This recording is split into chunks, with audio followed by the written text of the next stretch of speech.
The wind rolled off the plains like a sigh too old to name. Dry earth cracked beneath tired boots, and the sun hung low like a watchful god, hot and silent. Clara Jennings stood alone beside her well, the rope worn and frayed in her hand. The bucket creaked its slow descent into shadows, seeking the last of the water. It was the kind of day when everything ached, the ground, the sky, even the breath in her chest. She pulled the bucket up, careful not to spill a drop, and carried it toward the house, each step a memory of a life she hadn't planned. The ranch was quiet now, too quiet. Her husband Daniel had died the winter before. One day he was building a chicken coop, the next he was fevered and fading. No doctor would come out that far, and no one came to his funeral but her and the wind. The people of Lindell called her a strong woman, but only when they weren't calling her other things: widow, fool, stubborn, strange. They said she should sell the ranch and move back east, said no woman belonged out there alone, but Clara stayed, not for pride, not for love, but because she didn't know where else she'd belong. That morning, she had been tending the fence line when she saw something near the edge of the property, a lump, dark against the golden grass. At first she thought it was a coyote, then a dead calf, then she realized it was a man. She approached slow, like stepping into a memory. His shirt was torn, dark with blood. One boot was missing. His skin was dust-covered. His body curled in on itself like he was trying to disappear. She froze when she saw the insignia on the torn band around his wrist, a symbol no one in Lindell would ever mistake. He was a soldier, a rebel scout, one of the ones the newspapers had called dangerous, one of the ones the sheriff said were hiding out in the hills, raiding cattle, stirring unrest. He didn't move when she called out, just groaned softly, barely alive. Clara's hands tightened around the bucket's handle. She should leave him. That was what they'd all say. The town would let him bleed out without a second thought. She imagined Sheriff Keller's face, stern, lined, lawful to a fault. He'd tell her not to get involved. Tell her some men brought their own death. Tell her mercy was weakness. But the man groaned again, not loud, just a sound that was almost human, almost childlike. Clara stood there for a long minute. Then she set the bucket down, knelt in the dirt, and pressed 2 fingers to his throat. The pulse was weak, thready, but there. She ran back to the house, found the canteen, a strip of linen from Daniel's old shirts. She returned with water and knelt again beside the stranger. His lips were cracked. She lifted his head gently and held the canteen to his mouth. He opened his eyes, pale green, wild with fever, and for a moment she felt her breath stop. Those eyes had seen war. They'd seen things she couldn't name. Still, he drank. Not much, just enough to wet his mouth. She bound his wound the best she could, dragged him inch by inch into the shade of the barn. The whole time she kept expecting him to die, or to kill her, or both. But by sunset he was still breathing. That night Clara couldn't sleep. Every gust of wind sounded like hooves. Every creak of the old house made her fingers tighten around the rifle she didn't know how to use. At dawn the noise came, hooves, dozens. She rushed to the porch, heart thudding. On the horizon riders appeared, fast, determined, shaped by shadow and sun. They weren't bandits. They rode like men with purpose, men trained, and they surrounded her home like a net closing in. She stepped outside, holding the rifle. It wasn't loaded. A man dismounted, the same man she had dragged into the barn, now sitting upright, pale but alive. He spoke to the others in clipped words. Not English, not anything she understood. They looked at her, stern faces, tired eyes, men shaped by violence and exile. No one moved. Then the man turned back to her. His voice was raw. "You gave me water." She nodded. He gestured to the others, spoke again, and like that they turned. One by one, they rode away, dust rising behind them like ghosts. Only he stayed. He limped toward her, then sat by the porch, silent, as if it was the most natural thing in the world. Clara stood frozen. Her hands shook, her throat felt tight. "You can't stay here," she said, voice hoarse. "They'll come for you. For me." He didn't answer. She looked down at him, this stranger who should have died in the dirt. "You should have died," she whispered. He looked up, his face calm. "You saved me. I stay." Clara didn't know what to do with him. The man, whose name she still didn't know, didn't speak much. He stayed near the barn, never tried to enter the house, never asked for anything. But each morning, she'd wake to find the water trough full, the chickens fed, a new log split for the fire. He worked like the land belonged to him, like he owed it something, or maybe owed her. Still, she was terrified. By the third day, word had spread. She'd gone into town for salt and flour. When she stepped into the store, silence hit like a slap. Men near the counter stopped talking. Mrs. Crane, the banker's wife, turned her back. A boy she didn't recognize spat on the floor. Clara tried to act like she didn't notice. She picked up her sack of flour, headed for the counter. "That all today?" asked Mr. Phelps, the shopkeeper. He didn't meet her eyes. She nodded. "That's all." "You ought to be careful," he said quietly. "People are saying things." "People always say things." He hesitated. "They say you're harboring one of them, a rebel, a deserter." She didn't reply. Phelps leaned closer. "Sheriff's coming by tomorrow. Says he just wants to talk." When Clara got home, her hands were shaking. She dropped the flour bag by the door and sat on the porch. The man was nearby, mending the fence she hadn't had time to fix. His shoulder was still bandaged, his movements stiff, but steady. "They're coming," she said. He paused, then resumed hammering. "Let them." Clara stared at him. "You don't understand. These people, they don't forgive. They don't forget. They won't stop until they burn everything." He turned to her, calm. "Then I'll stop them." "You'll die. Maybe. And me?" He paused. "You gave water. I stay until danger ends." She wanted to scream. She wanted him gone. But part of her, the part that had sat alone through winter, that had buried Daniel without a hand to hold, didn't want him to leave at all. She sighed. "At least tell me your name."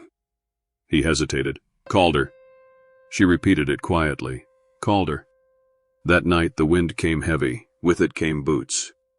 She heard them before she saw them. Whispers, creaks, the snap of twigs. Clara grabbed the rifle from the mantel, heart hammering, feet bare on the wood floor. She opened the door just as lanterns flared in the yard.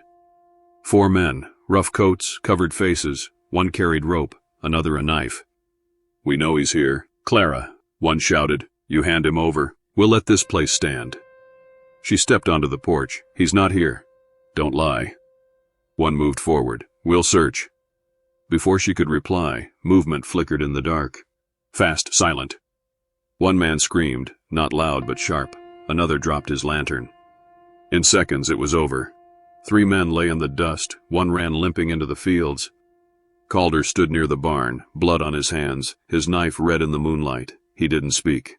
Clara stared at the scene. The smell of sweat and smoke and fear clung to her throat. She looked at him. "What now?" Calder walked past her, sat on the porch steps. "I stay," he said again. And she believed him. The next morning, Sheriff Keller arrived. He didn't come alone. 2 deputies flanked him, rifles at the ready. Clara met them at the fence line, hands folded tight. "There was a disturbance," Keller said, "last night." "I heard something," she said flatly. "You know who it was?"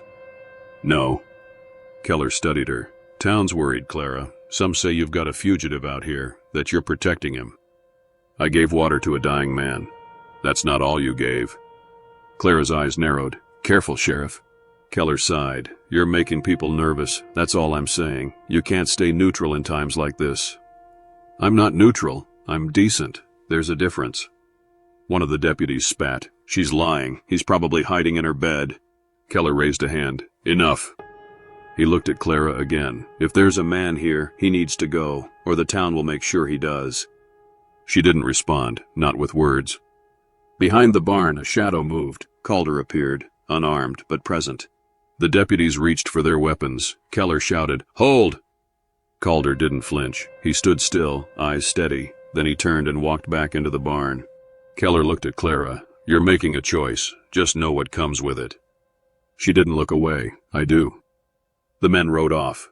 That evening, Clara sat on the porch. Calder was near the trough, sharpening his knife again. His face was calm, unreadable. "They think I'm sleeping with you," she said quietly. He didn't react. "They think I've lost my mind." "Still nothing. Say something." Calder glanced at her. "Words are wind." She almost laughed. "Maybe, but wind can burn down houses." He looked back at the horizon. "You gave life. You have nothing to be ashamed of." She stared at him. "What do you want from me?" He didn't look her way. "Nothing. You already gave."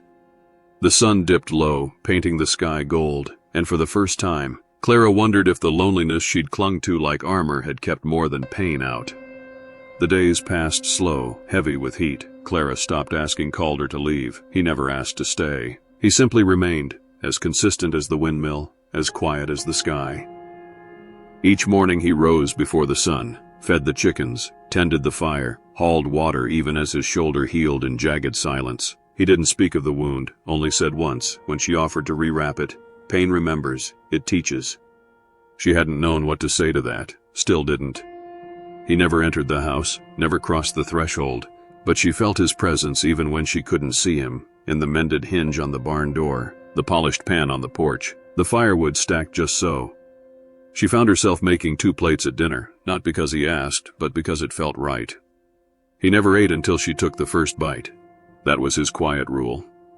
One morning, Clara rode into Lindell for coffee and fabric. She stepped off the wagon, head high, but the air felt different, charged, electric. 3 men leaned near the saloon, and one of them, Brody Sykes, stepped forward. "Well now," he drawled, "if it isn't the frontier angel herself." Clara kept walking. "I hear you've taken in a stray, some say a rebel, some say more." She turned slowly. "Is there a point?" Brody grinned, but it didn't reach his eyes. "There's always a point. Men like him, they don't belong here, not in our town, not with our women." "I'm not yours, Brody." He stepped closer. "You were Daniel's. That means you're alone now. Means you should be careful who you let into your home." Clara didn't move. "Careful's what got me through the last 2 winters. Kindness is what got me through the last 3 nights. Brody's face darkened. "You think you're better than us?" "No," she said. "I think I'm trying harder." She left the store with the coffee and nothing else. She didn't go to the church, didn't stop by the post, and as she rode home, she saw it, the growing space between her and everyone else. That night she sat on the porch, chin on her knees. Calder was nearby, carving something from a strip of cedar. "They think I've betrayed them," she said. He didn't look up. "Have you?" "No." "Then let them think." She glanced at him. "Don't you ever regret staying?" He paused. "Do you?" She opened her mouth, closed it again. "I don't know." He turned the carving in his hand, a bird, rough but taking shape. She tilted her head. "What is it?" He didn't answer right away. Then, "Memory." "For who?" He met her eyes. "You." That made her breath catch. "Why?" she asked. "You gave me choice." She looked away. "I used to think love had to be earned, that it came with rules, expectations." He didn't speak, just kept carving. She continued quietly. "Daniel was distant, not cruel, but I had to be small to fit beside him. I thought that was normal." Calder's hand stilled. "You are not small," he said. She blinked. "You don't even know me. I know you gave water to a dying man. That's not the same as love. It's closer than hate." That night she found the carving on her windowsill, the bird, now complete, with a single bead tied to its neck. A hawk, wings spread. She held it in her hand like it was something fragile. She didn't cry, but something inside her softened. A week passed. Then came the second attack.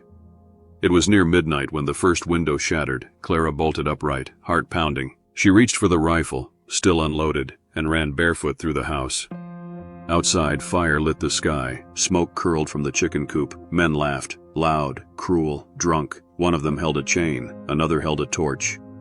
"Brody!" Of course it was Brody. He shouted, "Time's up, Clara, we warned you." She stepped onto the porch, shaking. "Get off my land!" He sneered, "Make us." Behind her the barn doors opened. Calder stepped out, slow, calm, bare-chested, a blade in his hand. The air shifted. Brody raised a pistol. Clara screamed, "No!" But Calder was faster. He didn't run. He moved like wind wrapped in silence. The gun went flying. A man screamed. Another dropped. Brody backed away, swearing. "You think you scare me?" he shouted. Calder said nothing. He stepped forward, and the men scattered. Brody didn't, until Clara leveled the rifle, not knowing if it would fire, not caring. "Try it," she said. "See what happens." Brody hesitated. For the first time, he looked afraid. Then he spat. "This isn't over." "You're right," Clara replied. "It's just starting." By morning, the fire was out, the coop destroyed, the animals scared but alive. Calder's knuckles were torn. Clara wrapped them with cloth, sitting beside him in silence. He didn't speak, neither did she. But something between them had shifted again, thicker than smoke, heavier than silence. The town of Lindell grew quieter after the fire. Not safer, just quieter. The silence pressed in from all sides like the still before a storm. No more threats, no more visits, just stares, muttered prayers. Doors that didn't open when Clara passed by, a preacher who looked away, a mother pulling her child across the street. The absence of noise was its own kind of violence. At home, Calder remained. He mended the barn roof, fixed a cracked wheel, and rebuilt the chicken coop with wood salvaged from a broken fence. He didn't speak of the night, neither did she. But each morning, he brought her water before she asked, and each night, she left a second plate on the porch. He waited always for her to eat first. The hawk carving stayed in her pocket, a reminder of something unnamed but not forgotten. One afternoon she found Calder by the well, his eyes far away. "What do you see?" she asked. He didn't answer. She came closer. "You've barely spoken since that night. Because words can't change what's coming." She hesitated. "You think they'll come again?" He nodded. "But different this time. Smarter, more careful. They want you afraid." Clara swallowed hard. "It's working." He looked at her then. "Fear is a seed. What grows from it, that's your choice." She turned away. "I didn't choose any of this." "Didn't you?" Her shoulders tightened. "You chose to give water," he said. "You chose to let me live. That wasn't a revolution." "No," he agreed. "It was something harder." That evening he didn't eat, just sat by the fire sharpening his blade. Clara watched the sparks dance. "Do you ever miss who you were before all this?" He turned the knife slowly in his hands. "Yes, but I was only surviving then. Now, I'm not sure what I am." She wrapped her arms around her knees. "I thought I had everything figured out. This ranch, the marriage, the life. And then Daniel got sick and the world just fell apart." Calder looked up. "You built it back." "I don't know if I did. I just kept moving." "Sometimes," he said, "that's the only way." She looked at him for a long time. "What happened to your family?" He didn't answer right away. Then, "Soldiers came, burned everything, said we were traitors. My mother pushed me out a window, told me to run. I did." Her breath caught. "I'm sorry." He shook his head. "You didn't light the fire?" "Doesn't mean I don't carry the smoke." The next day she found an old chest in the attic. It had belonged to Daniel. Inside, tools, letters, records. And one envelope. Faded, yellowed, creased from age. Her name was not on it. She opened it, read, and felt her chest go cold. It was a letter from Daniel to Brody, agreeing to sell the ranch. 3 weeks before he died. She sat down hard on the attic floor, the wood groaning beneath her, the words blurred. Daniel hadn't planned to tell her. He'd been selling it out from under her. Her marriage, her life, had been an illusion. When she stumbled out into the yard, Calder looked up. She held the letter out, shaking. "He was going to give this place to Brody. I was just part of the land."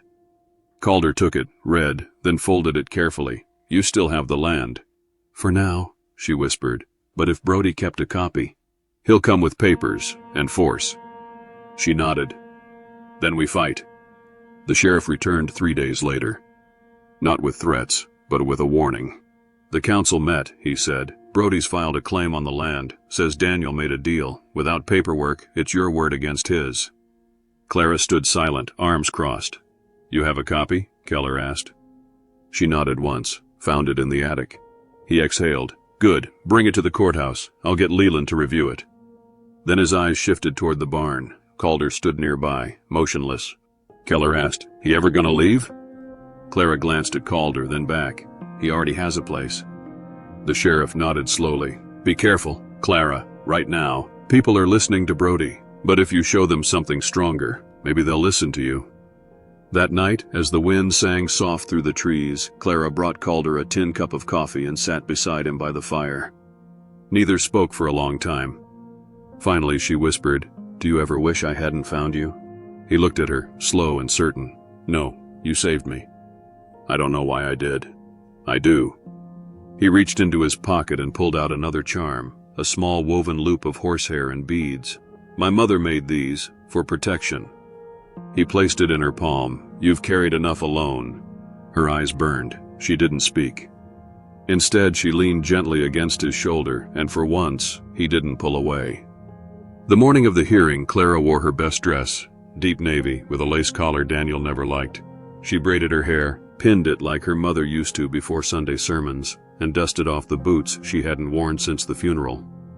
Calder was already saddling the wagon when she stepped outside. "You don't have to come," she told him. He didn't answer, just handed her the reins. They rode into Lindell side by side.